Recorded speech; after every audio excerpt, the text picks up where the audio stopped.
రాష్ట్ర అభివృద్ధి లక్ష్యంగా ముందుకు వెళ్తోంది రేవంత్ సర్కార్. ఇందులో భాగంగానే పర్యాటక రంగంపై కూడా ప్రత్యేక దృష్టి సారించింది.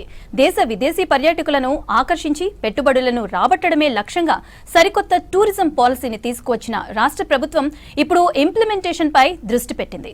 Adventure, sports, medical, eco tourism, food tourism వంటి ఆయా సెక్టర్లను అభివృద్ధి చేస్తోంది.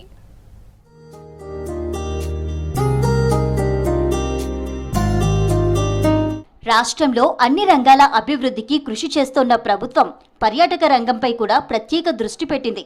దేశ విదేశీ పర్యాటకులను ఆకర్షించి పెట్టుబడులను రాబట్టడమే లక్ష్యంగా కొత్త టూరిజం పాలసీని తీసుకువచ్చింది రేవంత్ సర్కార్. పర్యాటక రంగానికి మరిన్ని మెరుగులు దిద్దుతూ సరికొత్త టూరిజం పాలసీని అమలు చేస్తోంది. 2030 నాటి అవసరాలకు సరిపోయేలా పాలసీని రూపొందించింది ప్రభుత్వం. ఆధ్యాత్మిక, వారసత్వ, సాంస్కృతిక, సాహస క్రీడలు, మెడికల్, వెల్నెస్, ఎకో టూరిజం వంటి ఆయా సెక్టార్లను అభివృద్ధి చేయాలని ప్రభుత్వం లక్ష్యంగా పెట్టుకుంది. పర్యాటక ప్రాజెక్టులు చేపట్టి ప్రైవేటు సంస్థలకు ప్రోత్సాహకాలివ్వాలని నిర్ణయించింది. ఓఆర్ఆర్ ఎగ్జిట్ల దగ్గర భారీ మాల్స్ను పబ్లిక్ ప్రైవేటు భాగస్వామ్య విధానంలో నిర్మించనున్నారు.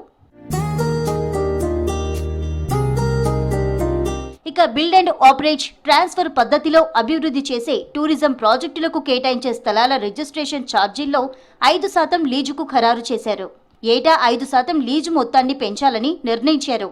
ప్రధానంగా మెగా ప్రాజెక్టులకు 66 ఏళ్ల పాటు, పెద్ద మధ్య తరహా ప్రాజెక్టులకు 33 ఏళ్ల పాటు, ఇక చిన్న సూక్ష్మ తరహా ప్రాజెక్టులకు స్థలాలను 15 ఏళ్ల వరకు లీజు పరిమితిని నిర్ణయించింది.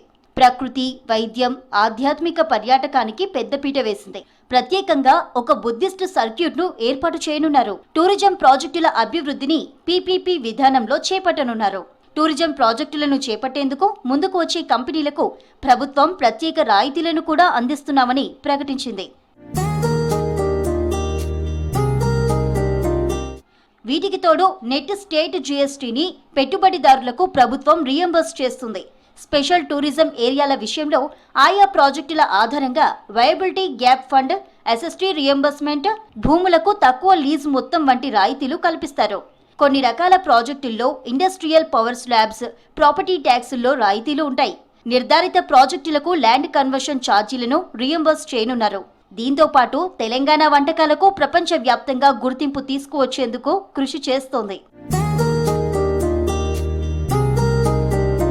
మొత్తం 27 ప్రత్యేక పర్యాటక ప్రాంతాలను గుర్తించింది ప్రభుత్వం. ఇందులో వికారాబాద్, సోమశిల, కాళేశ్వరం, నాగార్జునసాగర్, భద్రాచలం, వరంగల్, ట్రైబల్ సర్క్యులేట్ వంటి 9 ప్రాంతాలను యుద్ధ ప్రాతిపదికన అభివృద్ధి చేయబోతోంది. ఇక టూరిజంలో వచ్చే 5 ఏళ్లలో 15,000 కోట్లు పెట్టుబడులు తీసుకువచ్చి కనీసం 3 లక్షల మందికి అదనంగా ఉపాధి అవకాశాలు కల్పించాలని ప్రభుత్వం లక్ష్యంగా పెట్టుకుంది. జాతీయ, అంతర్జాతీయ పర్యాటకుల సంఖ్య ఆధారంగా తెలంగాణను దేశంలో మొదటి 5 రాష్ట్రాల్లో ఒకటిగా నిలిచేలా కృషి చేస్తున్నట్లు రాష్ట్ర ప్రభుత్వం ప్రకటించింది.